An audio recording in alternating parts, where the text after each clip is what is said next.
Hi everyone, in this video we are going to be looking at the PSLE booklet 2021 paper 2.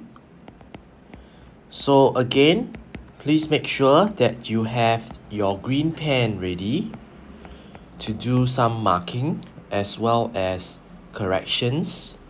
The corrections will help you to be able to understand and revise for some of the mistakes that you have made in this paper. So let's begin with the first page, question 1.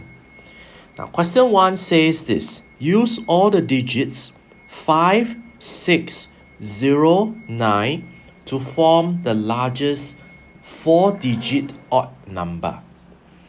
Now, when you want to talk about the largest number, you usually want to make sure you start with the biggest digit. Am I right? But they also want it to be an odd number, which means that your last digit, the digit in the ones place, has to be an odd number. So let's take a look at where all the odd numbers are. We have here 5 is an odd number, 6 is an even number, 0 is an even number, and 9 is an even number. So if you take a look, we would like to have either one of the odd number. Okay, in fact, in this case, there's only 2 odd numbers for you to choose. 5 and 9. Okay, now I would like to keep 9 to the front because that will help me make sure that the 4-digit is the biggest. So 9 has to be the first, and 5 has to be the last to make sure everything is an odd number. Right, with that in place, we will have 6 and 0. So we're going to put 6 first because 6 is bigger than 0. This will help us get the biggest possible number. And here we have 9605. Okay. Now, the next one is we're going to get these digits. I'm going to erase so that I can reuse it. The number closest to 6,000. Now, the number closest to 6,000, I could preferably start with 5, or I could preferably start with 6. So one way is I could start with 5 first. If I want to start with 5, I will want it closer to 6,000. I should have something very close to 6,000. 59 is a good way. 5960 even closer. Now, or I can choose the other way. I can do 6,000. That means I start with a 6 first. But I want it closer to 6,000, right? So I start the next digit with a 0 and as close to 6,000 as possible. Alright, now then you must be wondering which of this is the possible or correct answer. So we're going to see how far away this is from 6,000. Okay, so 6,000 is here and then to 59, right? So let's take a look at the first number first. 5,960 is actually, if you do a mental sum, it is 40 away. Okay, because if you add 40, you get 6,000. Now, whereas if you take a look at the second number, from 6,000 to 6,059, I actually is 59 away. 59 numbers away. So the one that will be closest will actually be this one because it's only away by 40 compared to the other one. So the answer for part B will be 5960. Okay. Now question number 2. Cupcakes are sold in boxes of 6, 12 or 24. This is usually quite true in real life because you buy things, it comes in small, medium and large. Now, Sam has a party and wants to buy 90 cupcakes in total. So naturally, you have so many cupcakes you want to buy. You want to buy the largest box possible, right? Because then you don't need to carry so many boxes. You buy it in 24, 24, 24. So we're going to try to see if we divide it by 24. Okay, now remember this is paper 2, so calculators are actually allowed. You will find that you get a number that is about 3 point something something something something. Okay, now this would actually mean that you are able to only at most buy 3 boxes of 24. Alright, you can't buy the 4th box because the 4th box will be exceeding the 90, right? So you can't buy the 4th boxes, so you can only buy 3 boxes. Now with 3 boxes, that's how much cupcakes already. Let's see. Each box is 24, right? So we're going to see how 3 boxes. Okay, remember this is a calculator question, so you don't really need a working at the side. Now with 3 boxes, I'm able to buy 72. Okay, but we have not met the goal. We have not met the goal yet. If you realize we are supposed to buy 90 and we only have 72 so far. So let's take a look at how many more we need to go. We have 90. We have only bought 72, which leaves us with 18 more to go. Now 18 more to go, you could either buy 6, that means 3 boxes of it. Alright, or you can buy one of this and another 12. So 12 plus 6 is 18, right? So personally, Sam wants it to be the least number because he's lazy. He doesn't want to carry as many boxes as he wants. So to do that, instead of buying 3 boxes of 6, why not just buy 1 box of 6 and another box of 12? Alright, so in total, he will have 3 boxes of 24, 1 box of 6, and 1 box of 12. Okay, 1 box of 12, and the total is a total of 5 boxes. Okay, so this is quite an interesting question when it comes to buying, and you want to buy using the least number of boxes. Question number 3. A shelf can be packed from the end to end with either 30 large books or 45 small books.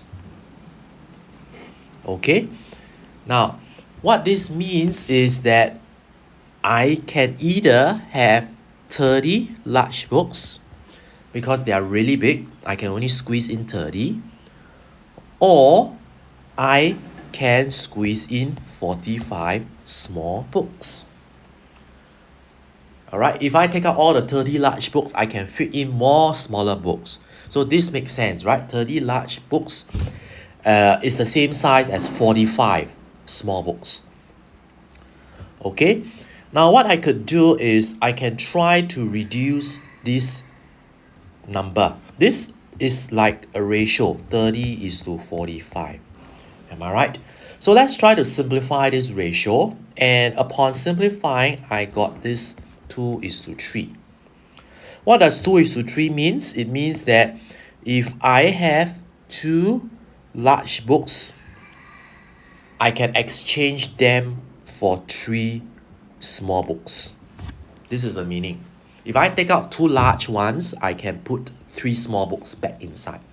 So I'm just using ratio in this case. I'm simplifying the ratio. Okay. Now what about if it is 1 small book? Let's say I just want to see how much 1 small book is. You will be taking 2 divided by 3, right? 2 divided by 3 is actually 2/3. Okay. Now, over here, what happened is that I have already got 23 small books. So already 1 small book, I can only fit 2/3 of a large book, right? Because the space for a small book only allows me to put a bit of the large book, 2/3 only. And I have got 23 of it, 23 small books over there. So I want to see this 23 small books is actually equals to how many large books over there. So what I can do is like a unitary method. I multiply it by 23. I will have 15 wholes and 1/3. This means to say that I can put in at most 15. This means I can at most put 15 large books. Okay, I can at most put 15 large books. Right? Now there's already, so now that we know this 23 small books is actually the same as 15 1/3 large book.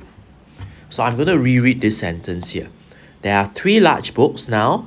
There are 3 large books now. And there are 15 and 1/3 large books also. So in total, how many large books are there? There are 3 and 15 already, which gives me a total of 18 and 1/3 large books.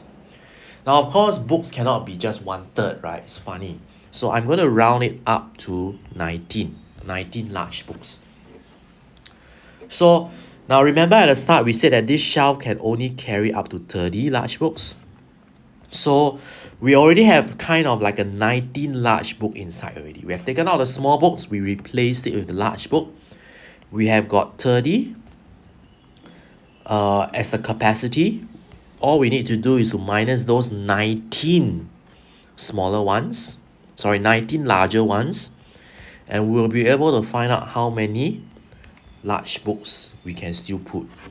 So the answer in this case is 11.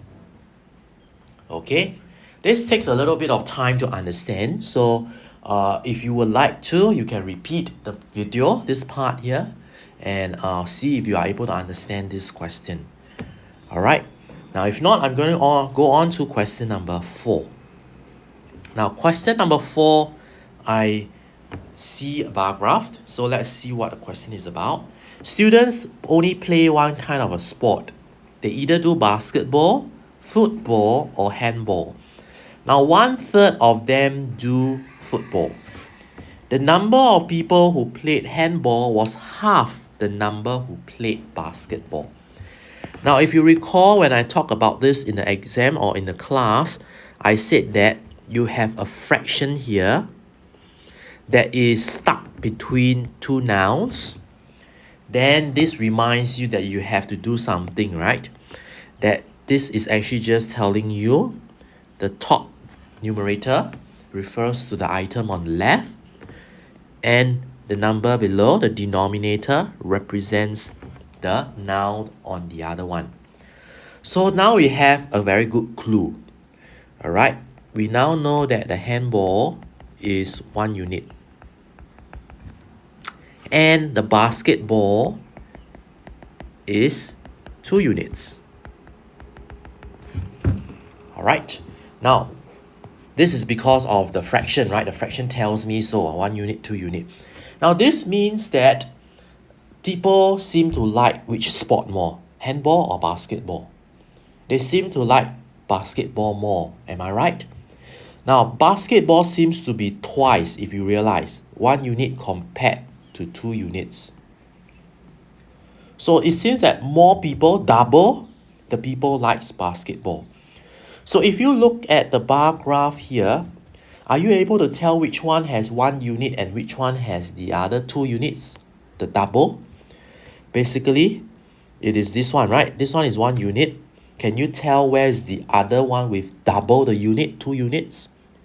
It will be this. Right? Because if you use a ruler and you try to compare it, you will find that it's actually exactly twice, double.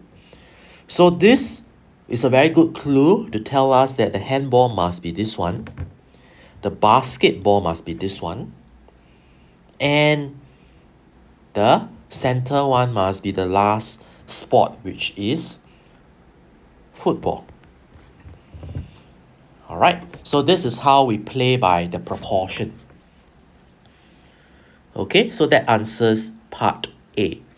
Now part B asks for what fraction of the students play handball. So meaning to say they are asking for a fraction.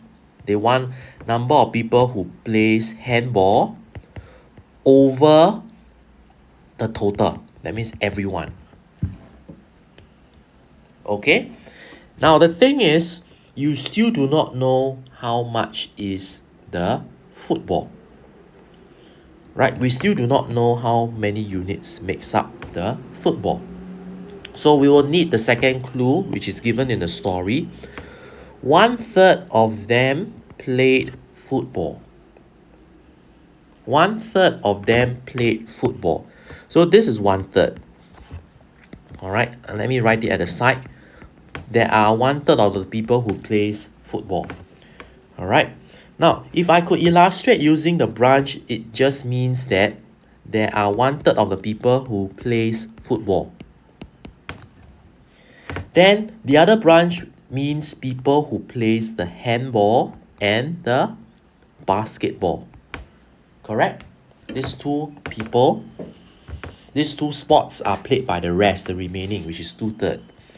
Now if you take a look, handball there's already 1 unit. Basketball has already got 2 units. So what I'm trying to say here is, are you able to see that this 2/3, which is the other 2 sport, is actually made up of a total of 3 units? 1 plus 2, 3 units. So this will help me find out, 1/3 then, 1 unit, is actually just 3 divided by 2. Okay? 3 divided by 2 is none other than 1.5. So the mystery is solved. This center unit is actually 1.5 units. Alright, so the handball, let's work out the fraction now. The handball is actually 1 out of the total will be 1 plus 1.5 plus 2. So I will have a fraction of 3.5. Okay.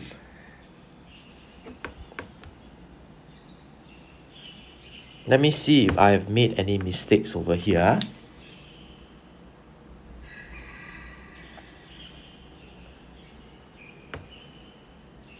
Okay. Football.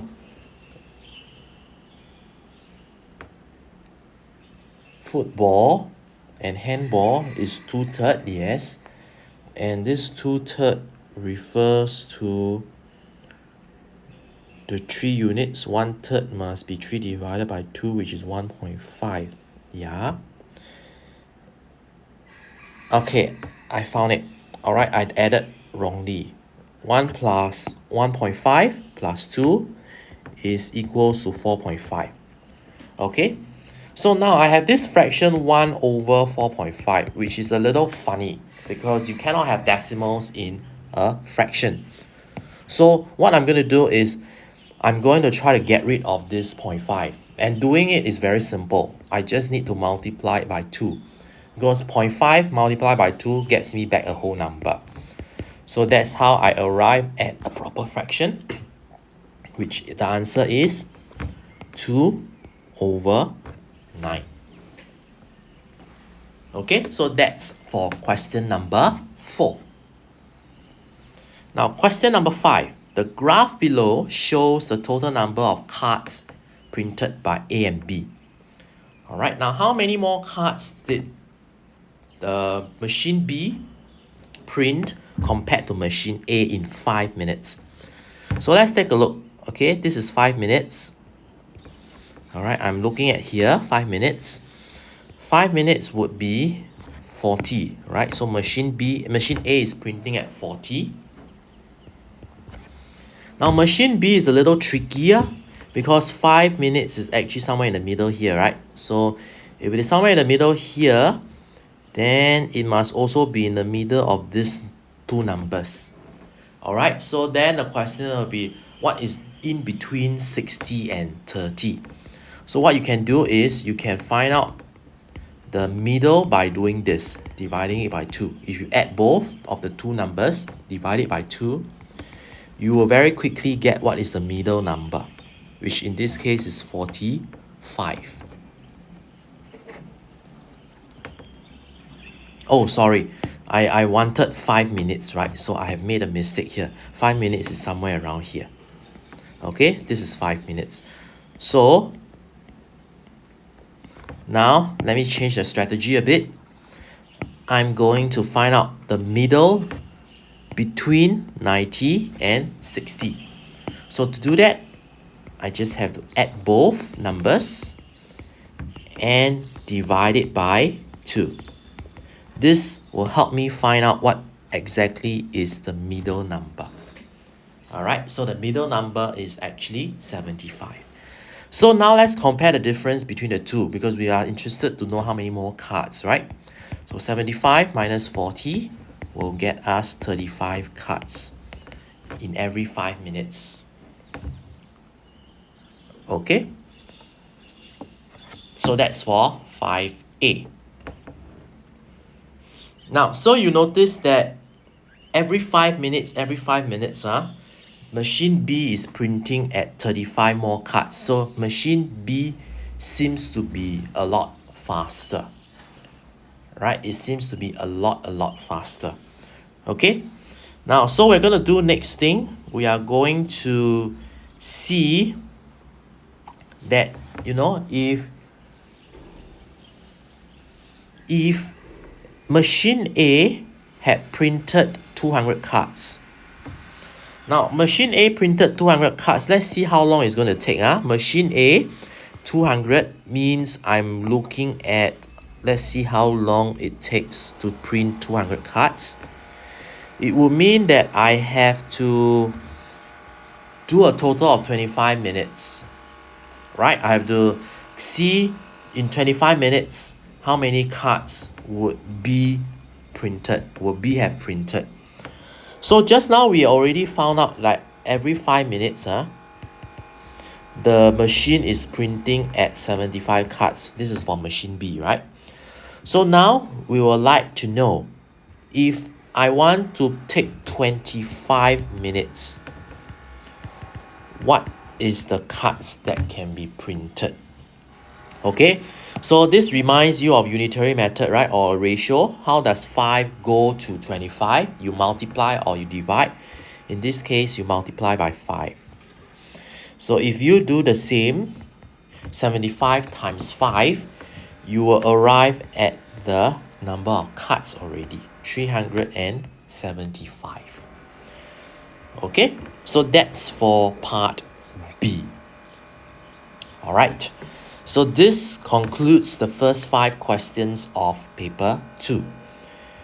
Next, we're going to move on down. We have skipped question number 6. So we are going on to question number 7.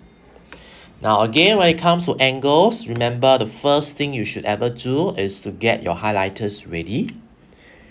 Okay, highlighters ready. So make sure you have your highlighters. And at the same time, also make sure that you are writing the numbers in the diagram. Alright, these are the basic things that will help us solve the angle, any kinds of angle question. Alright, now as you have figured out already in class, you notice that once a number appears in the diagram, the next number around it can appear easily. Alright, so it's revealing one number after another number. Alright, so let's read the English first. ABCD is a rhombus. Right, ABCD is a rhombus, so which means to say this whole thing is a rhombus. Now, rhombus and parallelogram, they are quite similar. It means that both opposite sides are equal and they have 2 pairs of parallel lines. So if you can see here, I have 102. The easiest number for me to get now is another 102. Right, so now the next thing you're going to see is I can spin a number around it already, because this is like what I said, right? If you review a number, another number will just slowly review by itself. So this is an angle at a point, 360. Right, I have got 155, I have got 122. So all I need to do is to know this number pretty easily if I do a 360. So this is the only occasion where you will need to use 360. So our first equation is going to be started, 360. We're going to minus 102 minus 155. Okay, so remember this is a calculator question, calculator paper. You will use a calculator to find out the numbers. So I have over here 103. Okay, so that is so much numbers for knowing this is a rhombus. Now I'm going to go on to the next one. Equilateral triangle. All three sides are equal. So equilateral reminds me of this magic number 60. So where is EFG? EFG is here. So I have 60. I label out all the numbers, 60 and 60 over here. Okay. Now look around the number that you have just created, which is 60. See if you can spin out another number nearby. So in this case, alright, I would like your attention on this straight line here. Why the attention on this straight line? Because just now I just managed to spin a 60. I see the 96 here. I'm actually able to very quickly find out what this is. Right? Because they are all three angles on the same straight line. So the next thing I could do 180 minus 60 minus 96. Alright, so again, using the calculator, I get the answer 24. So let's park the 24 inside. Where's 24? This 24 is here. Okay, now this 24 has just been spin out because of our number 60 earlier. Now again, look for another number that's close or nearby. And I would like your attention, or you probably have already gotten it. There is a very small triangle here after 24 is created. So do you see this small triangle here? You have got a small triangle that is 103 and a 24 at this side. So again, let's use 180 again one more time. This time round, 180, we're going to minus 103 and 24. Okay, so 180 minus 103 minus 24 gives us 53. So where is 53? 53 is actually here. Now again, this number 53 we have just created. Let's look for another number nearby because of the 53. Okay. Now, another number nearby, first of all, the easiest one will be the vertically opposite. Because this is like an X-Men, right? You see the X over here, this X. So this very quickly helps me find out this 53 over here. Okay, now we are getting closer and closer to our target. Look at where our target is. Angle Y. So some of you might like angles very much because it is really like playing a game of a maze, right? You start from a point and then that number leads to another spot, and then the spot slowly leads to another spot, and you get closer and closer to the final part. So now my focus is on this final triangle. Alright, you see the trick has always been using the triangles, using the straight lines. It's all about 180. So there we have it. The last step, easy now. 180 minus 60 minus 53. And we will be able to arrive at our answer. And in this case, our answer will be 67. So the answer for this question is 67. Alright, now just make sure that your numbers are inside the angles, written properly, and your highlighters do not cover the numbers that you have written. Alright, more so for the PSLE. Alright, so that's for question number 7, which is worth 3 marks, a very good 3 marks to earn. Easy to earn as well. Okay, now I'm going on to question number 9. Question number 8 we skipped, right? So I'm going on to question number 9. Now, question number 9, it is becoming a very popular thing where you see a bar graph, but a bar graph that has no numbers. Alright, now if you take a look at the side there are no numbers on the scale. The only number you probably will see is the 0 over here. So you wouldn't know how much each scale or which each line contains. It could be 2, 4, 6, 8, 10. It could be 4, 8, 12, 16, 20. It could be 5, 10, 15, 20. All right, we don't know what is the exact number. But because the lines are still given, right, we can still find out about what number that is in relation to the other bars in the bar graph. So let's just count it by ones, which is the easiest to count. Okay, so 1, 2, 3, 4, 5. It seems that every line is a 5, right? So we're just going to mark out ourselves. Okay, so after marking out, then I will know this is going to be a 12. Now this is a 9 and this is a 16. Now bear in mind, these are just my own number.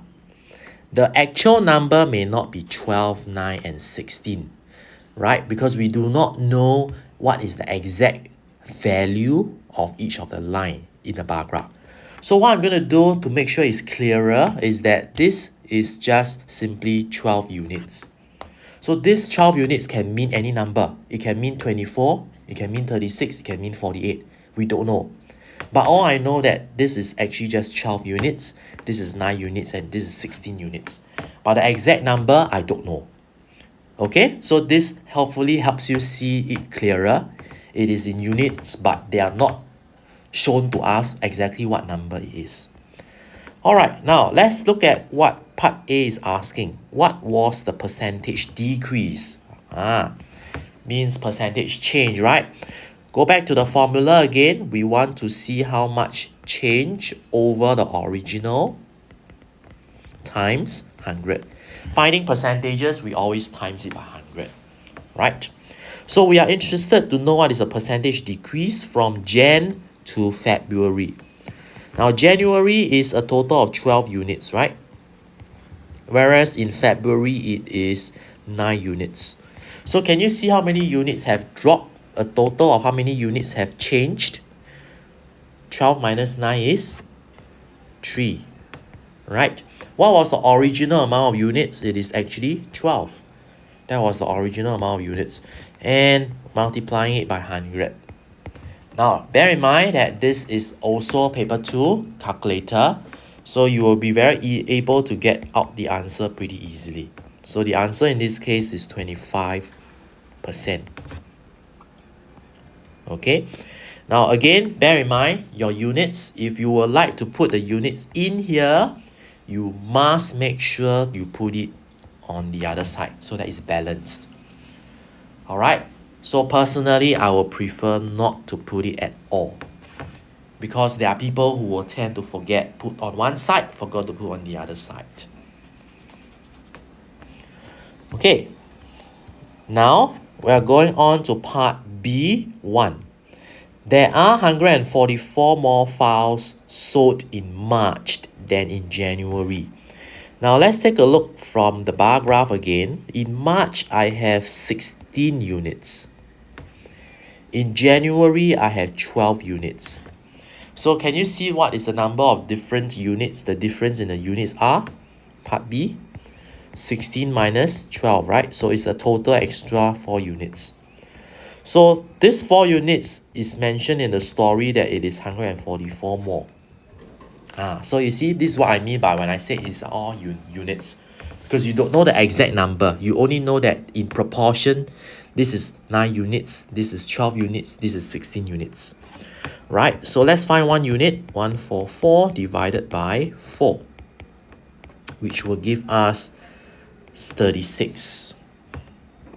Okay, so one unit is 36. Now, question is how many files were sold in March? Now, in March, we are looking at a total of 16 units.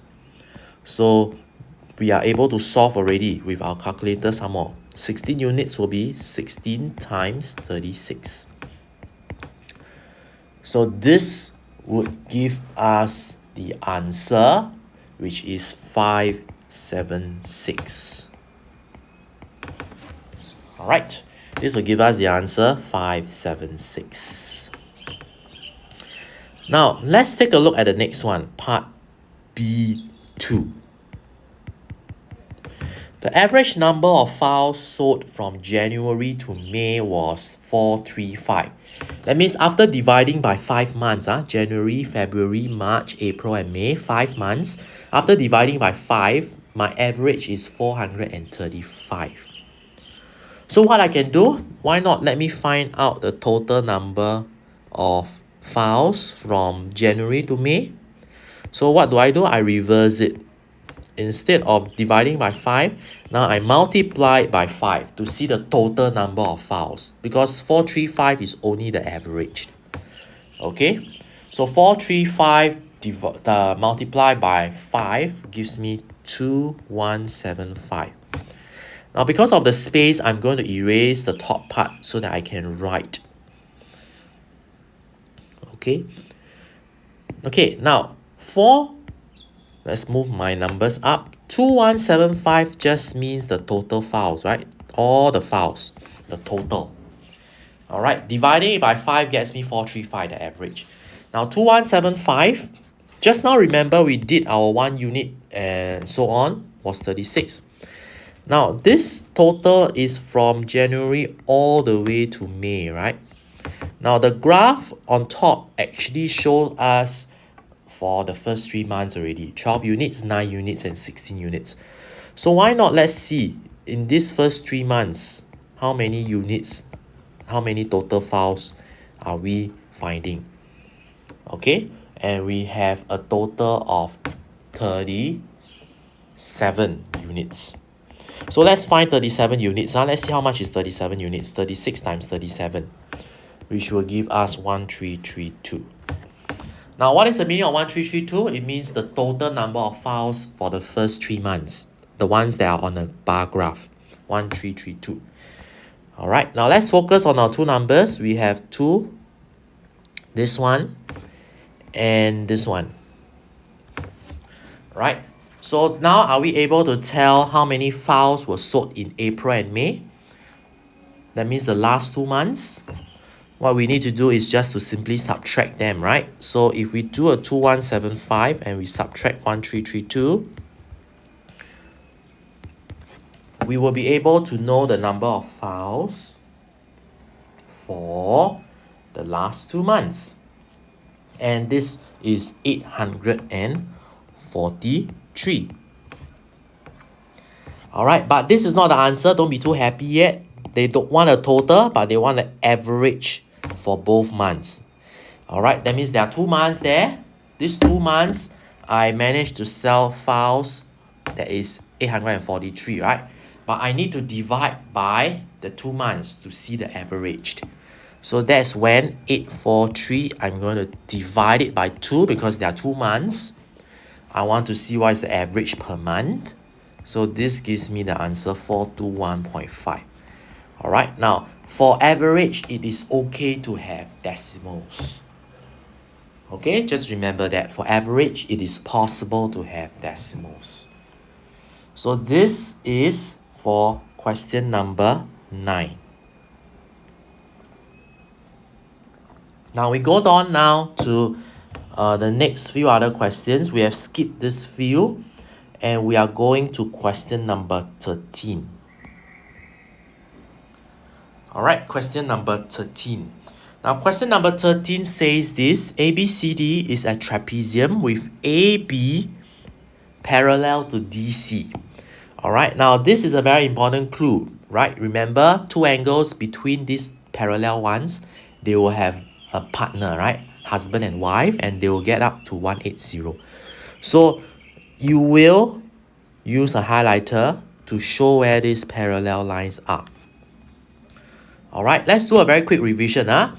If there's a partner here, then the other partner will be on the opposite pole, right? On the opposite line, which is here.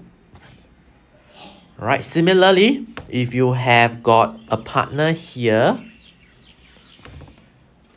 the whole thing, then the other partner will be on top here. All right, so this is the 2 partners that adds up to 180, a very important magic number.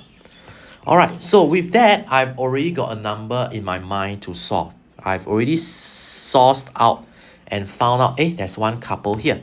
These two couples adds up to 180. Right, so let's find out a very easy number from there. 180 minus 125. This gives me 55. So very quickly plug the number in. There I found a number. Okay, now similarly, I can also do the same. I can look for the other pair of partner. There's one here. And there's also another one here. Right, these two pink color will also add up to 180. Right, because they are inside the trapezium, the so-called the trapezium. Right, so between the two parallel lines. So let's find out. 180 minus 53 gives us 127. So I'm going to park the number 127 here. Okay, now again, remember when we created numbers, we look around it to see if we can spin off new numbers. Right, so in this case, I can also safely assume that the vertically opposite is 127, right? Because it is a scissors, a X-Men over there, 127. All right, now this number that is being spin out, are you able to look for a number nearby to find? Right, okay. So remember, you see playing angles is really just like spinning a number and using the neighbors to spin another number. So I have discovered, and I would like your attention on this triangle over here.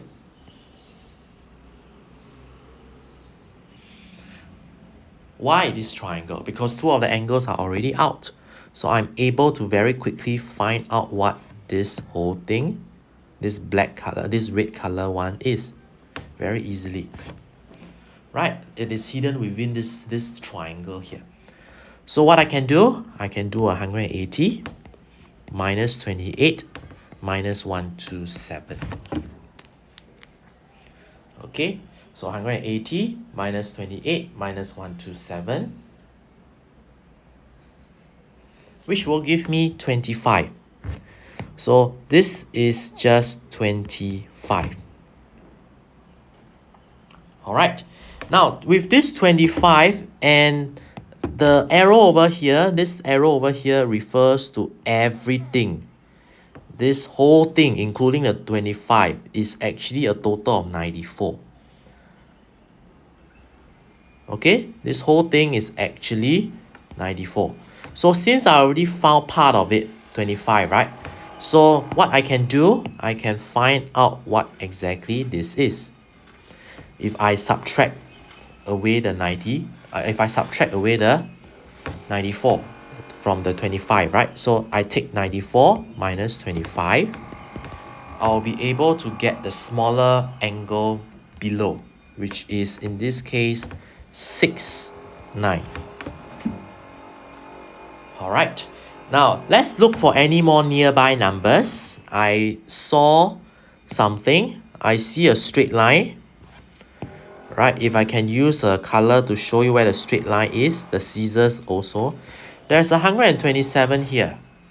So this 127 lies on the straight line, right? So this helps me to find the other angle that's also on the same straight line, which in this case is 53. All right, now I have managed to spin another number, 53. And let's look for another number closer to around it. Could you see a triangle here? Right, we have already found 53, we have found 59, and there we are able to find our first answer already, this one. All right, so how do we do that? 180 minus 53 minus 69. All right, so again with the calculator, let's find out what this number is. It's a total of 58. So let's put the number 58 in. All right, so all these numbers, all right, can I encourage you, when you do it on the calculator, make sure you press the numbers correctly, because you notice as we do angles, one number leads to another number, am I right? So it may not be easy, all right, or it will be disaster, a crisis, as Surajit calls it. If you have the first number wrong, subsequently all the numbers will be wrong as well. So make sure when you press the numbers on the calculators, you press them correctly. All right, so we have found our BCE, and BCE is just none other than 58. All right, so much for 1 mark. But believe it or not, because we have already got so many numbers, it's going to help us very quickly with the other number as well. Okay, so let's go. Let's see if we have any more numbers to spin. All right, I spotted another one. There's a 53 here. I can do a vertically opposite here, 53 again. Right, so that's another number spinned out again. Right, you see, this is like a game of a puzzle or mystery where you just slowly review one number at a time, which makes this topic actually very, very fun. All right, now let's continue. There's actually something that I forgot to mention. The second clue I totally ignore. Please don't follow my bad habit. All right, now I have not talked about this clue yet. Just now I was talking about this clue. Okay, I also didn't talk about this scissors, by the way, this X-Men. I should have talked about it earlier. Now this clue, I accidentally ignored just now, I'm sorry. But this clue is the important clue. AE equals to EB. That means it is hinting to us there is an isosceles around it. Two lines are equal, there's an isosceles. But we have to figure out where the isosceles is. Alright, now AE, where is AE? AE is over here, right? This is AE. So I'm going to mark AE using a line. This is AE. AE is equals to EB. Where is EB?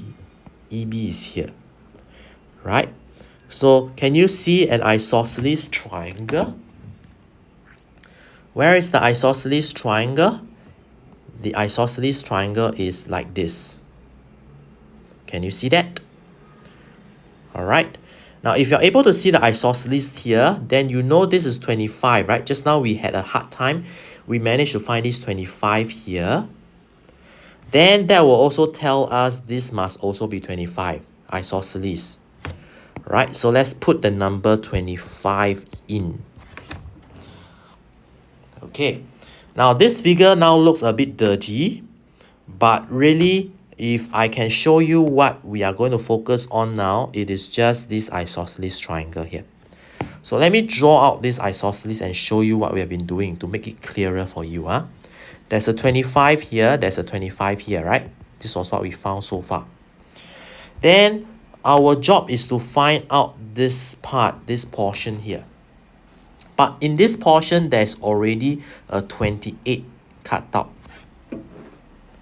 So do you think you're able to find what is the remainder of this, the other side of the angle, which is what we want to find, this part?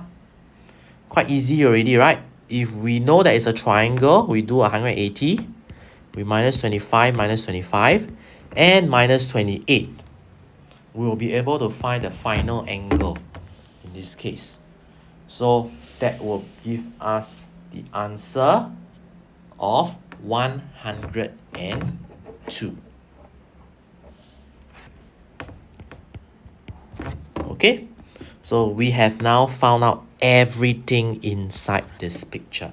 102. Okay, so angles takes a bit of time, but with paper 2 and calculator, it should be easy. All right, now I'm going to try to fill in the blank, or rather cross out or circle the words that describes this.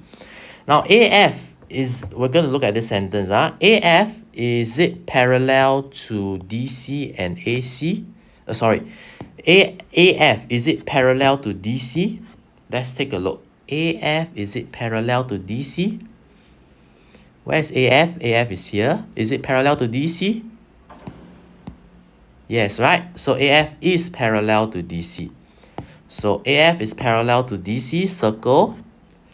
Now, is AD parallel to FC? Is AD parallel to DC? AD is here. Is it parallel to DC? Here. No, right? They didn't say so. So you cannot assume. Alright, they didn't say so. So this is not parallel to FC. So what kind of figure would this AFCD be? Where's AFCD? So AFCD is just AFCD, this one. So what do you notice? You can only see one parallel line, right? One pair. The other one, the shorter one, is not a parallel. Now, because you only see one pair of parallel line, this cannot be a parallelogram. I know it looks like a parallelogram, but remember, a parallelogram is supposed to have two pairs of parallel. Trapezium, only one pair. So in this case, I'm leading you to the answer to trapezium, because although it looks like a parallelogram, but there's only one parallel line, one pair. So it cannot be a parallelogram, it must be a trapezium. Alright, so I hope you are clear about this and you know the rules, the difference between parallelogram, which is two pairs of parallel lines, trapezium, one pair of parallel line. Parallelogram, two pairs is like that. One pair, two pair. That's why it looks like this. Trapezium, in this case, one pair only. Okay, so you clear about that? Alright, so this is the difference between the two. Okay, now we're going to move down to question. We have done question number 16, which leaves us with question number 17. Alright, now for question number 17, I would discuss this in greater details in the class. But the main thing I would like you to remember is the conversion of units as we talked about in the class. These are all in centimeters and this is in liters. So remember that 1 cubic centimeter is the same as 1 milliliter. They mean the same thing. So if I ask for 1 liter, you know that it is 1000 milliliter, right?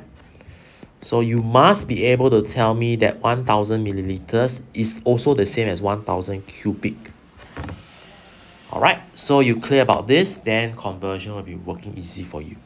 So with that, we'll see you back in the class for more revision and wishing all of you the best for your SA1 exam.